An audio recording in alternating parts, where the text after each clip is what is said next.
Praise the Lord. യിരെമ്യാ പ്രവാചകന്റെ പുസ്തകം 10-ാം അധ്യായം 6-ാം വാക്യം.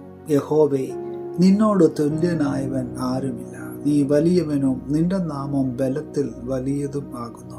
അനുഗ്രഹിക്കപ്പെട്ട നല്ല ദിവസത്തിനായി നമുക്ക് സ്തോത്രം ചെയ്യാം. നമ്മുടെ ജീവിതമെന്ന് പറയുന്നത് അലറിയടിക്കുന്ന കടലിന് സമമാണ്. നമ്മുടെ ജീവിതമാകുന്ന പടകിൽ ഏതു നിമിഷവും കാറ്റും കോളും തിരമാലകളുമൊക്കെ ആഞ്ഞടിച്ചേക്കാം. എന്നാൽ ഇത്തരം സാഹചര്യങ്ങളിലൊക്കെ ഒരിക്കലും നാം പതറിപ്പോകുന്നവരായി മാറരുത്. കാരണം നമ്മുടെ വീണ്ടെടുപ്പുകാരനായ കർത്താവിൻ്റെ കരങ്ങളിലേക്ക് നമ്മുടെ ജീവിതത്തെ ഒന്ന് സമർപ്പിച്ചു കൊടുത്താൽ മാത്രം മതി. പ്രിയമുള്ളവരെ, ആ ചിറയിൻ കീഴിൽ നാം ഒന്ന് ആശ്രയം വെച്ചാൽ മാത്രം മതി. തീർച്ചയായിട്ടും ഇത്തരം പ്രതികൂലമായ സാഹചര്യങ്ങളിലൊക്കെ നാം നിരാശരായി പോകാതെ പതറിപ്പോകാതെ നമുക്ക് കുറച്ചുകൂടി ശക്തിയും ബലവും ഒക്കെ നൽകുവാനായിട്ട് അവൻ ഒരുക്കത്തോടെ കാത്തിരിക്കുകയാണ്. ഒരു കാര്യം കൂടി നാം പ്രത്യേകമായി ഓർക്കണം. മറ്റൊന്നുമല്ല, നമുക്ക് നമ്മെ അറിയാവുന്നതിനേക്കാളൊക്കെ ഉപരിയായിട്ട് നമ്മുടെ കർത്താവിന് നമ്മെ അറിയാം. ഒരു കാര്യം നമുക്ക് ഉറപ്പാക്കാം, നാം നമ്മെ വീക്ഷിക്കുന്നതിൻ്റെ ഒക്കെ അപ്പുറമായിട്ട് വളരെ വ്യത്യസ്തമായിട്ടാണ് ദൈവം നമ്മെ നോക്കിക്കൊണ്ടിരിക്കുന്നത്. ഒരിക്കൽ ഒരു അപ്പനും ഒരു മകനും കൂടി മുറ്റത്ത് നിന്നിങ്ങനെ സംസാരിച്ചു കൊണ്ടിരിക്കുകയാണ്.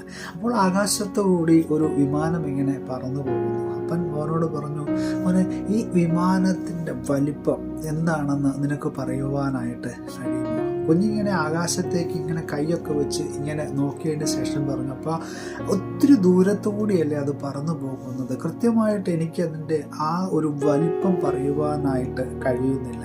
കുറച്ച് ദിവസങ്ങൾക്കൊക്കെ ശേഷം ഒരിക്കൽ ഈ അപ്പനും മകനും കൂടി വിമാനത്താവളത്തിനടുത്ത് കൂടി ഇങ്ങനെ സഞ്ചരിച്ചു കൊണ്ടിരിക്കുകയാണ്. അപ്പോൾ തൊട്ടടുത്ത് വിമാനങ്ങളൊക്കെ കിടപ്പുണ്ട്. അപ്പൻ മകനോട് പറഞ്ഞു, ഇപ്പോൾ നീ ഒന്ന് നോക്കിയ വിമാനത്തിൻ്റെ വലിപ്പം നിനക്ക് മനസ്സിലാകുവാനായിട്ട് കഴിയുമോ?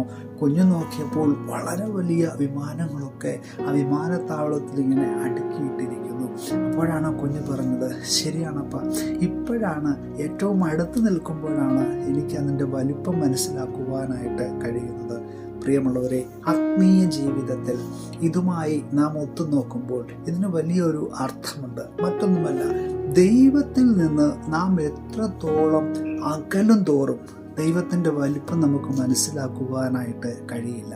പക്ഷേ ദൈവവുമായിട്ട് എത്രത്തോളം നാം അടുത്ത് നിൽക്കുന്നുവോ അപ്പോൾ മാത്രമേ ദൈവത്തിൻ്റെ വലിപ്പവും ദൈവത്തിൻ്റെ മഹത്വവും ദൈവത്തിൻ്റെ സ്നേഹവും ഒക്കെ നമുക്ക് മനസ്സിലാക്കുവാനായിട്ട് കഴിയുകയുള്ളൂ. അതേ പ്രിയമുള്ളവരെ, ഇന്നത്തെ വചനം നമ്മളെ ഓർമ്മപ്പെടുത്തുന്നതും അതുതന്നെയാണ്. അവനെ പോലെ ശക്തനായവൻ, അവനെ പോലെ ബലത്തിൽ വലിയവനായവൻ ഈ ലോകത്തിൽ ആരും തന്നെയില്ല. അതുകൊണ്ട് അവനോട് ചേർന്നിരിക്കുമ്പോൾ മാത്രമേ ആ ദൈവത്തിൻ്റെ കൃപ, ദൈവത്തിൻ്റെ മഹത്വം ഇതൊക്കെ നമുക്ക് മനസ്സിലാക്കുവാനായിട്ട് കഴിയുകയുള്ളൂ. ആ ദൈവത്തിൻ്റെ കാര്യങ്ങളിലേക്ക് നമ്മുടെ ജീവിതത്തെ ഒന്ന് സമർപ്പിച്ചു കൊടുക്കാമോ? ഇന്ന് നമ്മുടെ ഹൃദയത്തിൻ്റെ വാതിൽക്കൽ നിന്ന് അവൻ മുട്ടുകയാണ്. അവന് വേണ്ടി നമ്മുടെ ഹൃദയത്തിൻ്റെ വാതിൽ നമുക്കൊന്ന് തുറന്നു കൊടുക്കാം. പുതിയ ദിനം അനുഗ്രഹത്തിൻ്റെ, നന്മയുടെ നല്ല ദിനമായി തീരട്ടെ എന്ന് പ്രാർത്ഥിക്കുകയാണ്. Have A blessed day.